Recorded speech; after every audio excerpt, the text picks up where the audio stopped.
Salut, bienvenue dans Igloo, le Mac de l'habitat. Cédric Simonin, bonjour. Bonjour Eric. Construire une ville, ça nécessite, ou de faire évoluer une ville, je peux dire ça nécessite un minimum de 10, 15, 20 ans, 30 ans.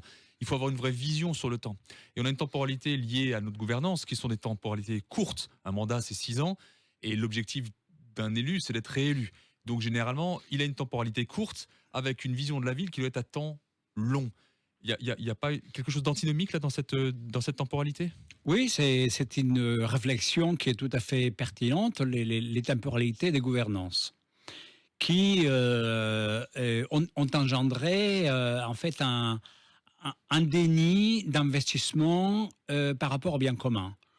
Moi, je vous reprends, Cédric, quand on dit l'objectif d'un élu, et c'est faire réélire. Justement, c'est ça la première perversion du système.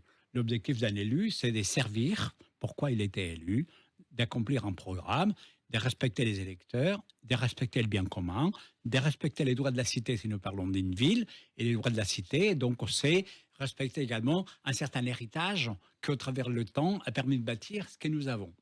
Et aujourd'hui, quand on dit l'objectif d'un élu, c'est quand même se faire réélire, on a déjà détourné le système, parce qu'on est en train d'assister à des élus qui seraient donc capables de changer leur programme pour lequel ils ont été élus, parce que peut-être ça permettra d'attirer telle ou telle fraction de la population qui, dans ces cas-là, votera pour sa réélection. Et donc, on les voit donc, dans la maladie de la démocratie, qui est en fait cette prise de distance par rapport aux acteurs de la ville et par rapport donc aux citoyens. Et qui la renvoie bien aussi, parce qu'il y a une désaffection. Quand vous avez des élections et qu'il n'y a même pas 20% des inscrits qui sont électeurs, ça veut dire qu'on est en train de renvoyer un message sur le fait que cette espèce de détournement du système et du pouvoir politique public issu du vote est malade et il demande d'être revu. Et moi, je pense que cette temporalité dont vous mettez bien les doigts sur le fait que ça peut poser un problème, et il faut au contraire que ça soit un atout. Mais la seule manière pour moi, c'est que cette démocratie se traduise non pas uniquement par une démarche élective où après, une fois que j'ai élu, c'est mon élu qui s'occupe de tout. Il faut qu'on aille non pas uniquement sur la démocratie participative, c'est-à-dire que les gens s'impliquent, l'importance dans les villes d'avoir des budgets participatifs, parce que ça permet d'impliquer les gens, mais que ça se transforme aussi en une démocratie d'action. C'est-à-dire que les gens soient eux-mêmes co-designers de la ville.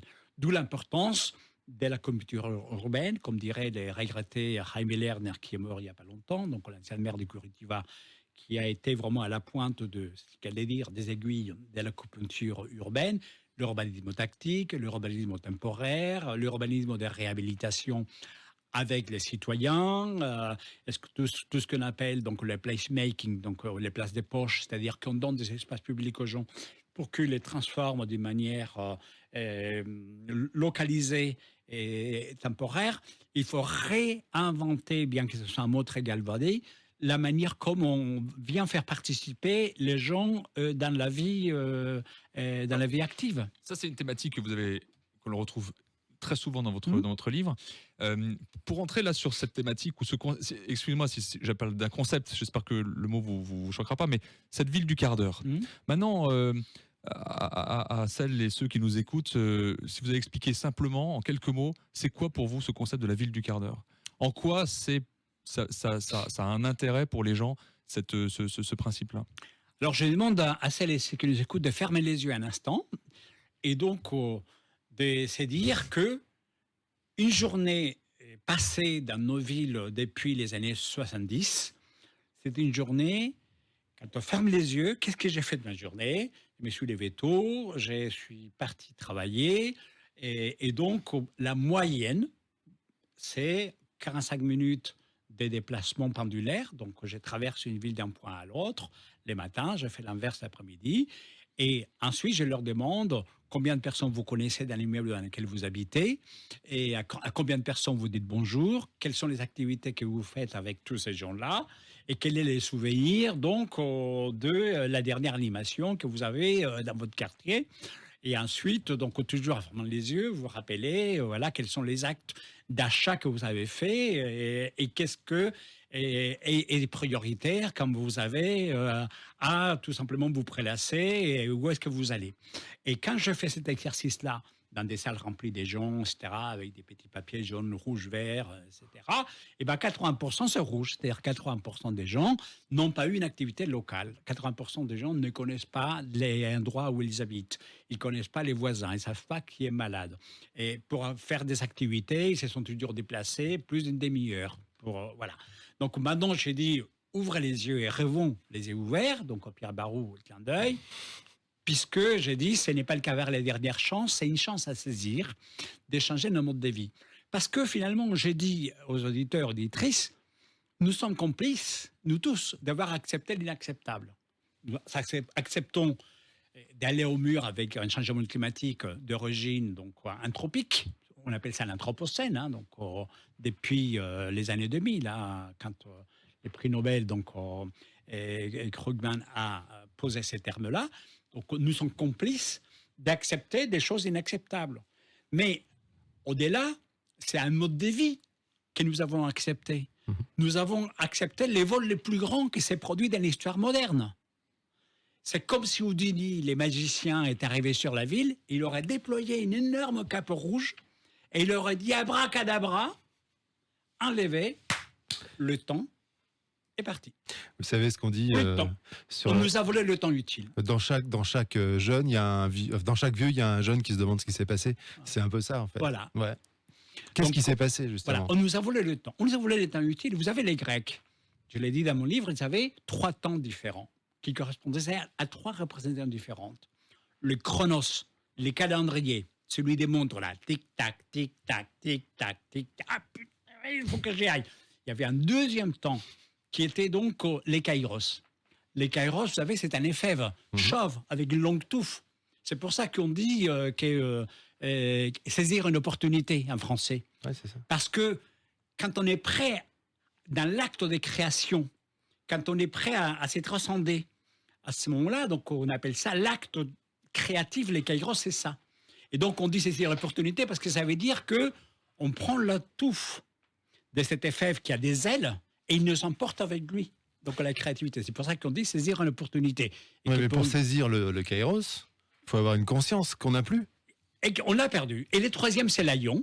Et l'aïon, c'est le temps de la spiritualité, c'est le temps de l'intimité, c'est le temps de la réflexion avec le cosmos, c'est le temps de savoir que nous sommes poussière d'étoiles, que nous sommes infiniment petits, que nous ne valons rien du tout, et que la seule chose qui mérite l'homme avec un grand H, c'est ou se ramener à sa modestie, d'être infiniment petit, ou de disparaître parce qu'il aura bien cherché, puisque la planète n'a pas eu besoin de nous, tandis que nous avons besoin de la planète.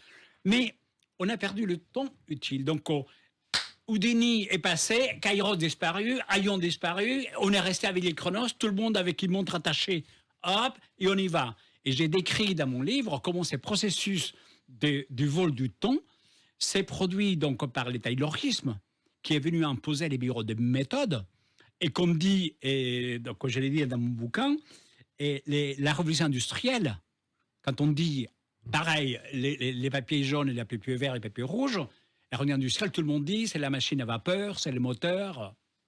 Non, j'ai dit à mon bouquin, c'est les cadences. Ça s'appelle les bureaux de méthode qui existent encore dans beaucoup d'entreprises industrielles. Parce que les bureaux de méthode, c'était quoi?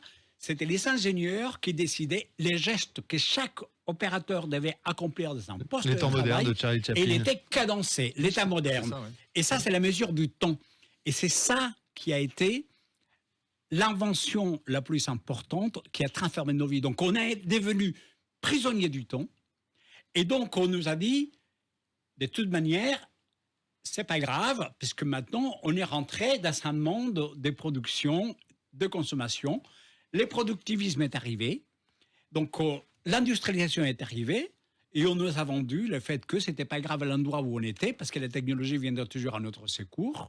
Et c'est comme ça que nous sommes arrivés à cette situation désespérée où le temps n'a plus de notion des temps utiles.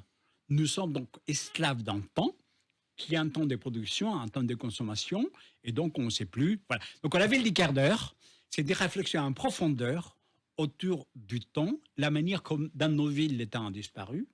Comme dit Richard Sennett, qui m'a fait la préface donc au London School Economics et le UN Habitat, il dit donc on s'est retrouvé avec quelque chose d'extraordinaire, c'est que la distance est devenue un vice de notre modernité parce que c'est elle qui représente donc notre perte de temps. Et vous savez que la vitesse en physique, c'est distance divisée par temps, et que l'accélération, donc la distance par le temps au carré, voilà, on a été enfermé dans une formule dans laquelle on a dit c'est pas grave, puisque vous connaissez les dictons en français, qui est le monde appartient ainsi qu'il s'élève tôt. Ben oui. C'est pas grave, vous habitez loin, vous travaillez loin, c'est pas grave, vous vous levez tôt. Il y aura toujours un métro, un bus, deux métros, trois bus, trois métros, une correspondance, c'est pas grave. Et on doit remercier que vous avez un travail, remercier, parce qu'il y a tant de gens qui n'ont pas de travail. Donc on nous a vendu, à la place du temps utile, à la place de Kairos pour créer, pour faire la peinture, pour avoir une famille, pour dialoguer avec ses enfants, à la place du temps spirituel, pour avoir une cosmogonie, pour être un peu moins con dans la vie, peut-être pour être plus humble, pour ne pas être tous à l'ego, et pour être plus en capacité d'avoir de la modestie. Voilà, on nous a vendu le fait de courir partout. Et on donc, la ville du quart d'heure. Mais nous aussi, on accélère. Vous savez, le chrono se tourne. Voilà. Le chrono se tourne. Et il va falloir conclure absolument. Voilà, tout ça à cause de l'industrie, franchement. Voilà, la ville du quart d'heure, du productivisme. Voilà, on vit pour produire et consommer. Donc, la ville du quart d'heure, c'est ralentir par rapport à une vie dans laquelle Est-ce qu'on est en capacité on peut le d'accéder faire, à ça, bien vraiment sûr, on peut le faire. Vous y croyez, Cédric Simonin, à ça? Est-ce que l'être humain aujourd'hui, dans sa vie d'aujourd'hui, de tous les jours, qui a des préoccupations et qui s'en est rajouté, est capable d'entendre ça? Je vous ramène à la question qu'il a posée Cédric tout à l'heure en parlant du pouvoir politique. C'est ça la beauté du pouvoir politique. C'est-à-dire, quel est mon droit à la cité? Vous savez, pendant trop longtemps, tous les combats d'un côté ou de l'autre ont été sur les droits à changer les infrastructures urbaines. Plus je fais plus de ça, j'ai fait moins de ça, j'ai fait plus de ceci. En fait, les vrais combats, il n'est pas là. Les vrais combats, c'est les droits à la vie dans la ville, les droits à la qualité de vie dans la ville. C'est ça les vrais droits de cité. C'est pour ça que j'appelle mon livre droit de cité, donc droit de police, POLIS, et donc les droits à cette qualité de vie de la ville-monde, c'est-à-dire de la ville dans laquelle tout le monde court dans tous les sens, à la ville du quart d'heure, c'est-à-dire une ville même métropolitaine, même hyper-métropolitaine, dans laquelle on puisse vivre à l'échelle humaine, découvrir son quartier, découvrir l'altérité, découvrir une ville paisible, dans laquelle on puisse respirer, ne pas avoir de voiture à la place, donc, qui remplace les hommes, ne pas être en mode je ne connais personne. Donc on s'est concilié à notre rythme de vie, mieux utiliser les centaines de milliers de mètres carrés qu'on a construits et développer plus d'urbanité, de civisme, d'altérité. De lien social. Et c'est possible, c'est juste une volonté politique. On a une maire qui est sympa, qui a été élue il y a 1 an, dans 5 ans. Peut-être que, je ne sais pas, si vous avez un peu de temps libre, venez. Et transformer Strasbourg. Mais j'adore venir à Strasbourg. Et dans nous, on a adoré vous recevoir. On pourrait vous écouter des heures, franchement. Merci Cédric. Merci Eric. Pour cette émission spéciale. Merci Carlos Moreno d'avoir accepté C'est un plaisir. l'invitation. Ouais, ça a été passionnant. Il est venu et... spécialement pour nous, faut le Bah oui, savoir. non, mais bien sûr. Voilà, j'adore le nom Merci. de cette émission Igloo, j'ai trouvé ça sympa. Et comme j'étais tout le temps devant, non pas seulement Cédric, mais top musique, Voilà. donc je dis c'est sympa. Ça Bah, donne envie d'avoir des citations, voilà. C'est donc, sympa d'être passé dans notre igloo. Voilà. Et une pensée donc pour Oscar Castro qui nous a quittés du Covid il n'y a pas longtemps, voilà, qui nous a laissé les cabarets de l'air d'urgence. On finira là-dessus. Et peut-être on aura une chanson de Pierre Barou, ça serait bien. Ah là, Ouais. Ça, c'est l'émission The Voice, on vous inscrira. On fera ça. Merci Carlos Moreno. merci. Merci Cédric Simonin. Merci, Eric. À très vite sur topmusic.fr.